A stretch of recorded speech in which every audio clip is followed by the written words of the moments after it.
What's up guys, welcome back to Deck Tech for Decks. I'm your host Caleb. If you want to support the channel, you can now follow me on Patreon. Not only is it the best way to help out the channel, additionally, you'll get more say in what decks I cover. Special shout out to all of my high contributing patrons. Newsome, you rock. Additionally, you can always use that TCGplayer link in the description down below to purchase these cards to help the channel out. Now, let's get into today's Precon upgrade with Ahoy Mateys. And honestly, again, not that bad out of the box, but we do need to add some card draw, and I think the deck is lacking a little bit of kill power. So we're going to add that kill power, and I do think the deck is honestly lacking a little bit of evasion. This is a very aggro deck that wants to constantly be attacking, but pirates aren't that big. Some of them, get into the 5 range, but most of them are going to be 4 to 3 power, which can be blocked by like literally any token that green makes. So we are going to add a little bit of an evasion, a little bit of ways to buff our creatures, and some cool ways to get rid of those pesky counters. That way we don't have to exile our pirates, and we can just reanimate them, get rid of the counter, and they'll stay on the battlefield or go back to our graveyard. Pretty nifty there. And yeah, again, this will be a budget precon upgrade, but there will be non-budget options if you stay till the end. A lot of them are going to be flashy for this deck, right? We all know there's some very powerful pirates in Magic, but not always super casual. So I will include the very powerful things we can do with this deck, but again, keep in mind if you include those things, it might not be okay in casual play. Alright, let's get into this precon upgrade. The first thing we're going to do that always annoys me a little bit is we're going to add some pirates from the Ixalan set that should have been in the precon already. Malcolm's going to be perfect here. Comes down early, starts getting rid of our expensive pirates so we can later reanimate them with our commander, and then eventually we will just be able to cast stuff for free. Captain Storm is also an auto include. There is a ton of treasure producing in this deck, and we're just going to add more because treasures are broken. So to be able to buff our board state up with those treasures whenever we use them is just going to be amazing. Breaches is also going to be amazing. We get card advantage, we get more treasure tokens, and we get to get rid of some of our opponent's blockers. Remember what I said at the start of the video? These pirates aren't going to be very big, but they're impactful, so we need a way to get through, and this guy can get there. Glentorn Buccaneer. Now, this guy's going to be amazing. We can discard our cards. It's just going to be another discard outlet, but it can also kind of go pseudo-infinite with Malcolm. All you have to do is activate his ability, and you'll generate 3 treasure tokens. That's enough to net you enough to activate his ability again. This is going to result in you dealing 40 damage to everybody as long as everybody's at kind of the same life total. Like I said, pseudo infinite, but it should be enough to kill everybody. Cutthroat Negotiator, not only a solid way to get more treasure tokens, it's also just solid card advantage. Ruthless Knave, this deck doesn't need much sack outlets, but this one's going to be solid here for whenever we steal our opponent's creatures. We can sack them to generate more treasure tokens. Additionally, we do have a solid way to draw cards, but I don't see us using that often, but in a pinch it's going to be solid. Marchesa the Black Rose. Now I get people don't like including non-pirate decks in their pirate tribal deck, but some cards are just too good you can't not include them. Marchesa is going to make it to where all of these pirates that don't have much power can attack without any worry, right? We attack the player with the most life total, we get that counter, and even if they block, we get our pirate back. Win-win. Archetype of Imagination also kind of busted here. 6 mana is not going to be very much with all of that treasure generation. Additionally, now all of our pirates have flying and our opponents can't gain flying. So again, we can just attack without any worry of being blocked. Wheel of Misfortune is just solid card advantage while also filling our graveyard. Shimmer Dragon again is just too good not to include. We have a ton of treasure tokens, so being able to tap those treasure tokens to generate card advantage, I'm all for that, especially on a massive dragon that does have hexproof. Power Conduit can not only slowly start making our pirates bigger, it's also going to get rid of that pesky counter that causes us to exile those pirates instead of just putting them in our graveyard. Insurrection is this killing power I've talked about, right? We steal creatures here and there, so why don't we just steal every creature and start killing opponents? Again, 8 mana is not going to be that hard to get to since we do generate an ungodly amount of treasure tokens in this deck. Now, let's get into our non-budget options if you just want to take this deck a little higher up. Ragavan. Now, again, this guy probably not worth the bang for buck, but he is one of the best pirates and he does generate treasure tokens, so he's going to be perfect in the deck.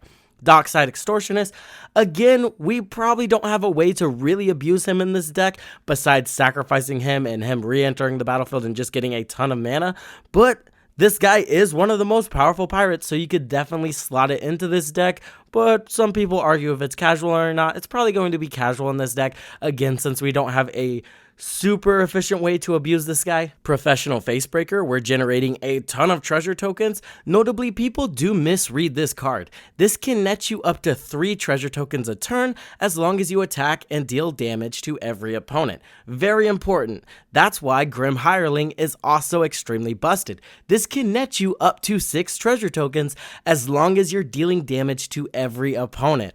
Pretty busted. Additionally, Professional Facebreaker just gives you another way to get card advantage, and Grim Hireling gives you another way to remove creatures. Going to be amazing with all of the treasure token generation. Kindred Discovery is going to be amazing in this deck because it's on ETB, not on cast. So whenever we reanimate the pirates, we're going to get card advantage. If we generate a pirate token, we get card advantage. And importantly, whenever we attack, we get card advantage. This card's busted in your tribal decks.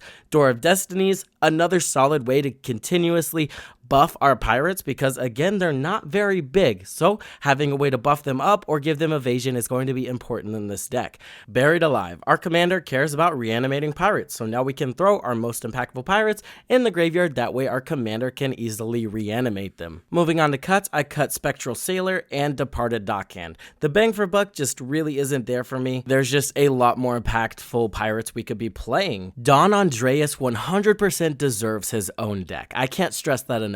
But I can't justify throwing him in a deck where he might just sit around and do nothing. I really want to abuse this guy, but in order to do that, he needs his own deck built around him. He's just going to be incidental value in this deck, and again, sometimes we don't have the pieces we need to utilize him, so he's just going to be an easy cut. Karizev is perfect in a deck that wants to go wide with pirates, but we'd rather just play impactful pirates and go wide with them than play pirates that go wide, if that makes sense. Time Stream Navigator is going to be an easy cut for me just because I hate extra turn spells in casual. All it is a pirate that gives you an extra turn. It doesn't synergize with the deck any more than that. It doesn't even throw itself to the graveyard so we can get an extra turn after that. You're going to use it once and then never see it again. So it's going to be an easy cut for me. Pitiless Plunderer. Now this one might be controversial because this is a very powerful card, but the reason this card is so powerful is because people abuse it. In decks that abuse this guy, you're sacrificing 5-6 things a turn. This deck does not do that. You really don't want to sacrifice your pirates because, again, we're just playing impactful pirates. So using this guy as board wipe protection, if your board gets wiped, you just get a lot of treasure tokens. I'm not really a fan of that, so he's going to be an easy cut here. If we're playing this guy, we need to be abusing him, and this deck doesn't abuse him, if that makes sense. Distant Melody, if you guys have been watching these precon upgrades, you know that I dislike card advantage that requires a board state. We need to be ahead and winning with our pirates to cast this, but if we're behind, it does nothing for us, so it's going to be an easy cut for me. Icon of Ancestry just isn't very efficient in my opinion, just a little bit of an anthem for our pirates, and can draw you pirates but can also whiff, so it's going to be an easy cut. King Nafri's Betrayal, easy cut. We added more ways to discard our cards using pirates instead of enchantments.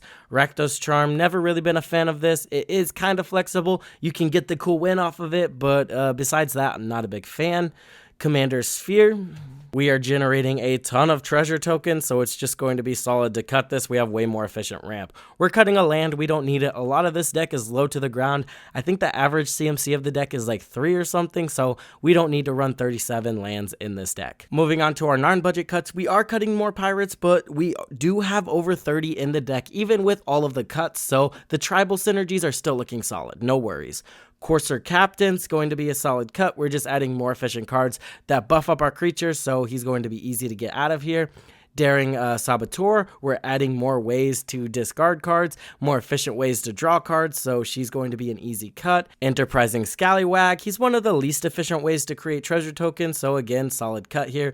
Ghost of Ramirez is going to get a cut here. I know this one's probably a little bit of a head scratcher, but I was going along the lines of our commander already reanimates stuff, so sometimes we want stuff in the graveyard, and we'll always be able to discard more pirates for our commander to reanimate, so you could definitely justify him in the deck, but I'm getting down to the wire with cuts, so I got him out of here. Warkite Marauder, again, I think we just added more efficient ways to dodge our opponent's creatures, so he's going to be an easy cut.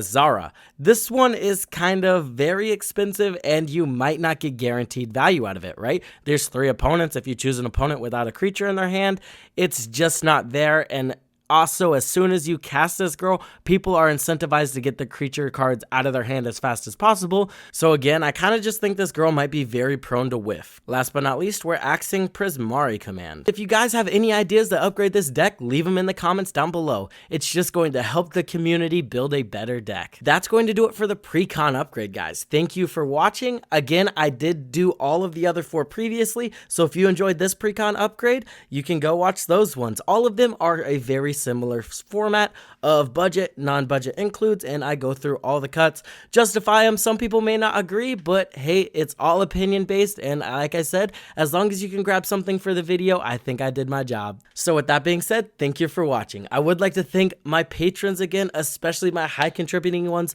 Newson, Chicken Salad 90, you guys are amazing, as well as all of you other patrons. I could not do this without you. I appreciate every one of you. As always, I hope this helped you in your deck building endeavors, and I will see you in the next one.